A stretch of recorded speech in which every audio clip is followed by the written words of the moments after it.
Welcome dear students. এই ভিডিওটি যারা 2025-এ মাধ্যমিক পরীক্ষা দেবে তাদের জন্য খুব গুরুত্বপূর্ণ। যারা গণিতে ফুল মার্কস পেতে চাও এবং যাদের কাছে অঙ্কে পাস করাটা অনেক কঠিন মনে হয়, সবার জন্যই গুরুত্বপূর্ণ। এই চ্যানেলে এখন থেকে তোমরা পাঠ্যপুস্তকের অধ্যায় অনুযায়ী গণিতের ভিডিও টিউটোরিয়াল, বিভিন্ন টেস্ট পেপারের প্রশ্নের সমাধান নিয়ে ভিডিও টিউটোরিয়াল পাবে। এছাড়া প্রয়োজনে ফ্রি লাইভ ক্লাসের ব্যবস্থা করব।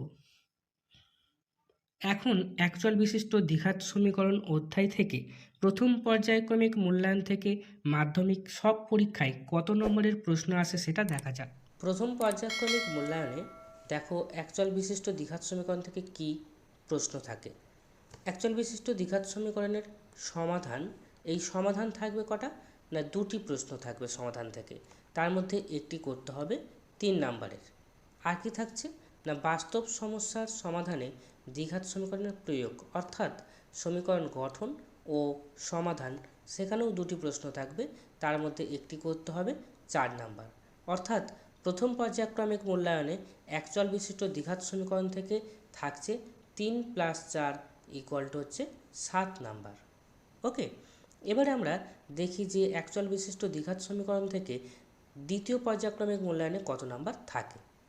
ওকে, দ্বিতীয় পর্যায়ক্রমিক মূল্যায়নে দেখো বীজগণিতের মধ্যে ভেদ এবং একচল বিশিষ্ট দ্বিঘাত সমীকরণ, এই দুটো থেকে দুটি প্রশ্ন থাকে এবং তার মধ্যে একটি করতে হয় 3 নাম্বার। তাহলে এর মধ্যে দেখো একচল বিশিষ্ট দ্বিঘাত সমীকরণ সমাধান, এই সমাধানটা থাকবে, একটি থাকবে। তাহলে এই ভেদ এবং একচল বিশিষ্ট দ্বিঘাত সমীকরণের মধ্যে তুমি যদি একটা চ্যাপ্টার ভালো করে করো, অর্থাৎ একচল বিশিষ্ট দ্বিঘাত সমীকরণটা যদি তুমি ভালো করে করো, ভেদটা তোমার না করলেও চলে। তবে যেহেতু এটা সিলেবাসের মধ্যে, এই জিনিসটা শেখা উচিত, জানা উচিত। ওকে, তা প্রথমে তুমি একচল বিশিষ্ট দ্বিঘাত সমীকরণটা যদি প্রথম পর্যায়ক্রমিক মূল্যায়নের সময় ভালোভাবে করে রাখো, সেই সমীকরণ সমাধানটা ভালো করে রাখো, তাহলে এই দ্বিতীয় পর্যায়ক্রমিক মূল্যায়নের 3 নাম্বারটা তোমার আগে থেকেই শেখা হয়ে থাকবে। ওকে, এবারে দেখা যাক একচল বিশিষ্ট দ্বিঘাত সমীকরণ থেকে তৃতীয় পর্যায়ক্রমিক মূল্যায়নে কত নাম্বার আসে। তৃতীয় পর্যায়ক্রমিক মূল্যায়নে দেখো একচল বিশিষ্ট দ্বিঘাত সমীকরণ থেকে দুটি প্রশ্ন আসে, তার মধ্যে একটি করতে হবে 3 নাম্বার। ওকে, এবং মাধ্যমিক পরীক্ষাতেও এই একই স্ট্রাকচারে প্রশ্ন আসে। একচল বিশিষ্ট দ্বিঘাত সমীকরণ থেকে দুটি প্রশ্ন দেওয়া থাকবে, তার মধ্যে একটি করতে হবে, 3 নাম্বার থাকবে। সুতরাং একচল বিশিষ্ট দ্বিঘাত সমীকরণ চ্যাপ্টারটা খুব ভালো করে অভ্যাস করবে এবং যেভাবে আমি শেখাবো পরপর সেগুলোকে ফলো করবে।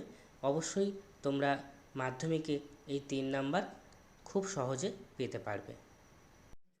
সুতরাং পরবর্তী ভিডিওগুলো একদম মিস করবে না।